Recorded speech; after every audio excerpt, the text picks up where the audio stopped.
तो dear student, यदि आप क्लास 9 का तैयारी करना चाहते हैं तो आप हमारे इस चैनल के माध्यम से क्लास 9 का सभी सब्जेक्ट का तैयारी कर सकते हैं, साइंस या सोशल साइंस। ठीक है। और आज के इस वीडियो में हम क्लास 9 का फिजिक्स का चैप्टर 5 कार्य, ऊर्जा और शक्ति, अति लघु उत्तरीय प्रश्न को सॉल्व करेंगे। तो आपसे रिक्वेस्ट है कि वीडियो के अंत तक बने रहे और आपका क्वेश्चन आंसर जो हम सॉल्व करेंगे। आप लोग वीडियो पसंद आएगा तो वीडियो को सिर्फ लाइक कर दीजिएगा आप लोग, ठीक है।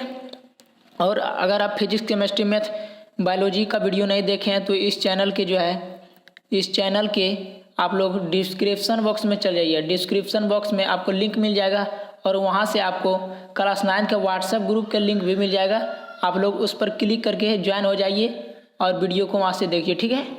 तो चलिए फ्रेंड्स, अपने प्रश्न की ओर आते हैं। क्वेश्चन नंबर 1, विज्ञान के दृष्टिकोण से हम कब कहते हैं, यहाँ पर गलती हो गया लिखने से, आप लोग मैनेज कर लीजिएगा।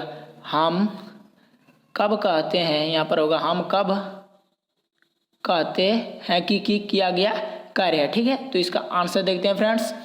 तो इसका आंसर होगा आपका कि जब किसी वस्तु पर बल लगे, और यहाँ पर होगा बल।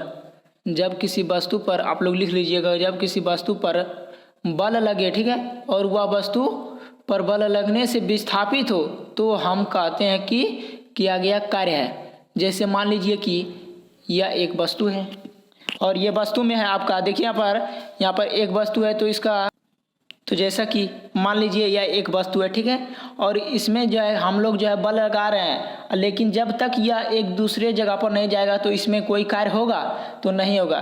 तो इसीलिए हम बोलते हैं कि जब किसी वस्तु पर बल लगे और वह विस्थापित हो, यानी एक जगह से दूसरे जगह पर चल जाए, तो उसमें हम लोग कहेंगे कि वह कार्य हुआ, यानी काम हुआ, ठीक है। हम लोग देहात भाषा में बोलते हैं कि काम हुआ, ठीक है। चलिए अगला प्रश्न। अगला फ्रेंड्स है आपका दोस्तों कि जब किसी वस्तु पर लगने वाला बल के विस्थापन की दिशा में हो तो क्या किया गया कार्य का व्यंजक लिखिए, ठीक है। तो किया गया कार्य का व्यंजक लिखिए। तो इसका आंसर होगा, जब किसी वस्तु को लगने वाला बल के विस्थापन की दिशा में हो तो कार्य जो है W बराबर F गुना S। F का मतलब होता है बल, या F का मतलब फोर्स भी होता है, और S का मतलब होगा आपका विस्थापन, ठीक है। आप ये लिख सकते हैं। तो आगे की प्रश्न की ओर बढ़े हैं दोस्तों।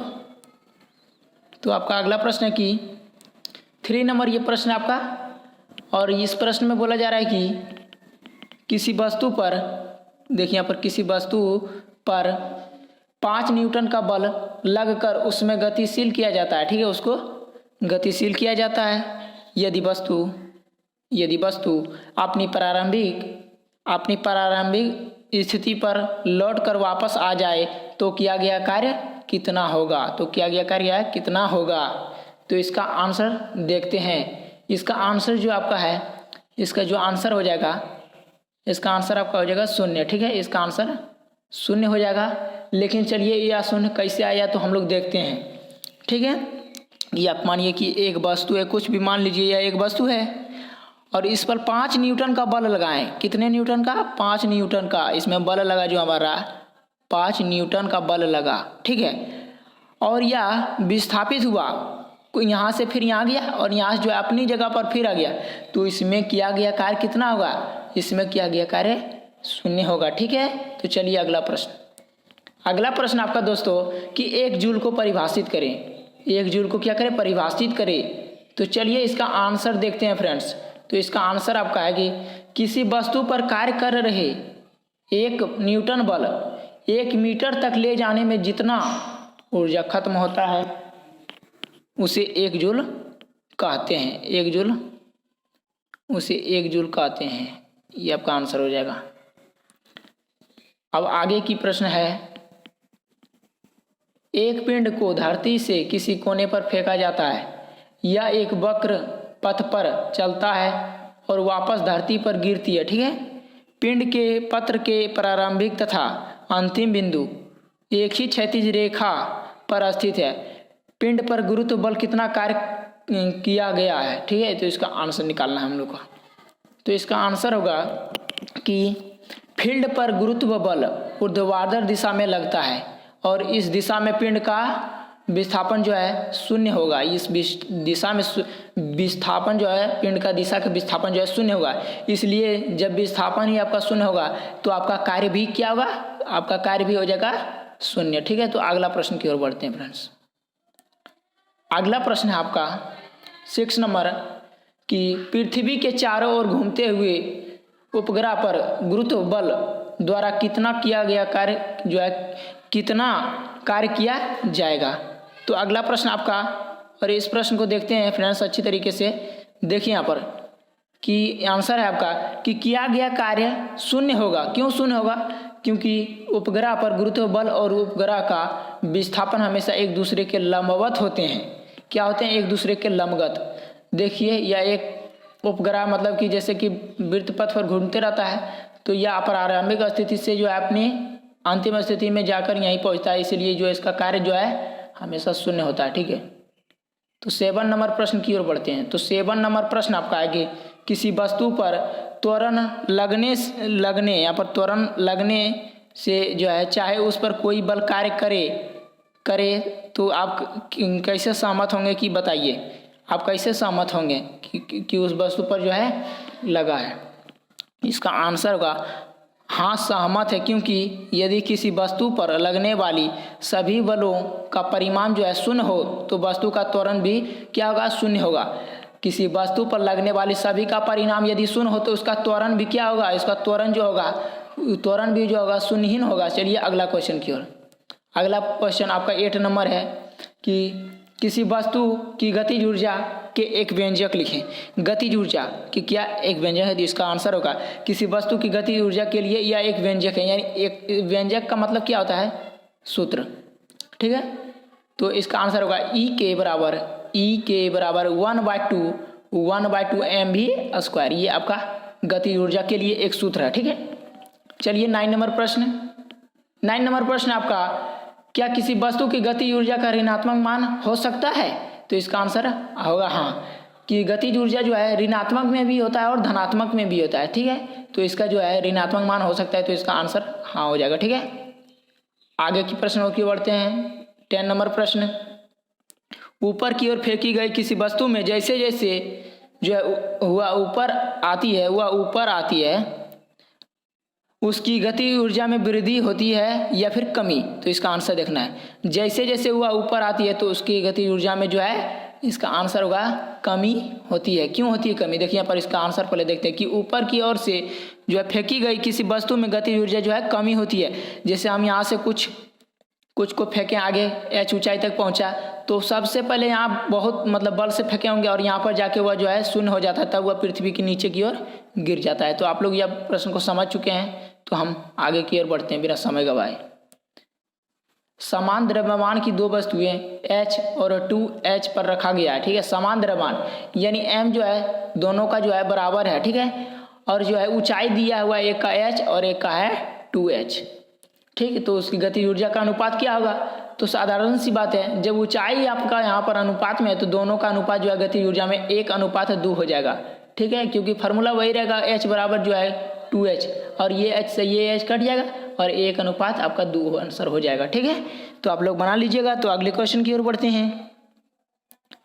अगला क्वेश्चन आपका 12 नंबर क्वेश्चन है कि किसी वस्तु की स्थितिज ऊर्जा ऋणात्मक हो सकती है? तो इसका आंसर होगा नहीं हो सकती है।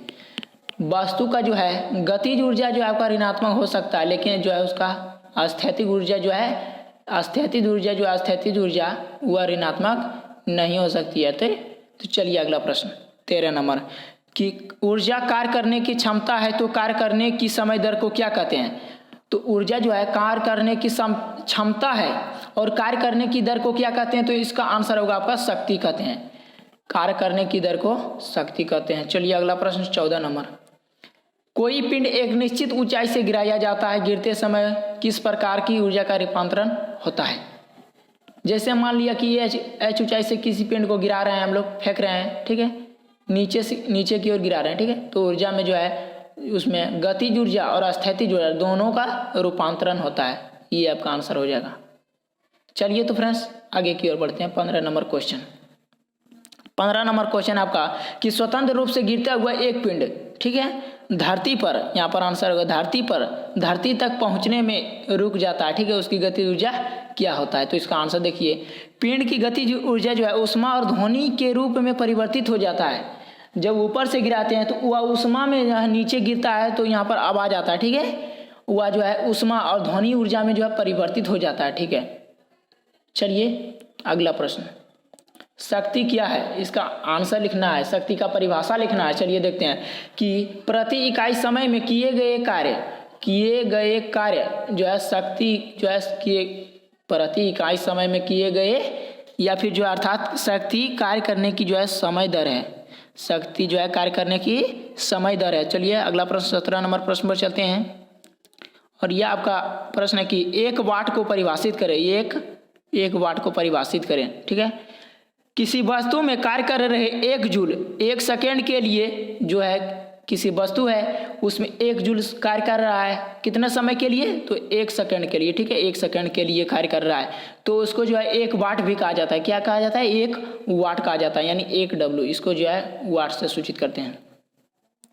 आपका 18 नंबर प्रश्न है कि 1 किलोवाट घंटा की परिभाषा दे, तो इसका आंसर होगा कि 1 किलोवाट किधर से, यानी 1 किलोवाट यहाँ पर होगा दर से, 1 किलोवाट दर से 1 घंटे में वह ऊर्जा, यानी 1 किलोवाट दर से जो है 1 घंटे में जितना ऊर्जा खत्म होगा तो उसे 1 किलोवाट घंटा कहलाती है, ठीक है, 1 किलोवाट घंटा कहलाती है। चलिए अगला प्रश्न, और ये प्रश्न संख्या 19 है कि 1 किलोवाट की दर को 1 घंटे में खर्च ऊर्जा कितने किलोवाट के बराबर होती है? तो इसका आंसर होगा 1 किलोवाट, ठीक है। अगला प्रश्न है 20 नंबर, ऊर्जा रूपांतरण की दर को क्या कहते हैं? तो इसका आंसर शक्ति होगा, जैसा कि हम अगले ही जो है क्वेश्चन में देखे थे इसका। और चलिए इस क्वेश्चन 21 नंबर क्वेश्चन है, यदि 2 व्यक्ति 50 kg की 2 वस्तुओं पर अलग अलग, ठीक है, 2 तथा 5, यहाँ पर होगा 2 तथा 5, क्वेश्चन में थोड़ा गड़बड़ी आप लोग सुधार लीजिएगा। 2 तथा 5 मिनटों में 50 मीटर की ऊंचाई तक ले जाते हैं तो वस्तु पर जो व्यक्ति द्वारा किया गया कार्य जो किसका अधिक होगा? तो देखिए यहाँ पर दोनों का जो है कार्य किया गया जो है बराबर होगा, ठीक है, दोनों का कार्य किया गया बराबर होगा। चलिए अगला प्रश्न आपका 22 नंबर है कि यदि किसी मशीन 5000 जूल कार्य करने में 10 सेकंड लगाता है, ठीक है, 10 सेकंड लगता है तो उसकी शक्ति क्या होगी? हम जानते हैं कि इसका आंसर हम जानते हैं कि शक्ति जो होता है, शक्ति यहाँ पर देखिए, शक्ति जो होता है, शक्ति आपका कार्य बटा समय, यानी कार्य कितना किया गया है उसमें समय कितना लिया गया है, ठीक है। आप देखिए यहाँ पर कार्य जो है 5000 इतना जूल और समय लिया इतना, ठीक है। आपको जब काट दीजिएगा तो 500 आपका आ जाएगा। शक्ति जो है 500, शक्ति को हम लोग जूल में नापते हैं, कार्य ऊर्जा को जूल में, ठीक है, शक्ति आपका निकल जाएगा। और इस वीडियो में हम यहीं तक आप लोग को छोड़ते हैं और लघुत्तर ये प्रश्न का वीडियो अगले वीडियो में बना देंगे। आप लोग का यह वीडियो अच्छी लगी तो वीडियो को जो है एक बार प्लीज़ लाइक कीजिए, शेयर कीजिए और चैनल को सब्सक्राइब कर लीजिए, क्योंकि हम क्लास 9 का वीडियो बनाते रहते हैं। ठीक है दोस्तों, बाय।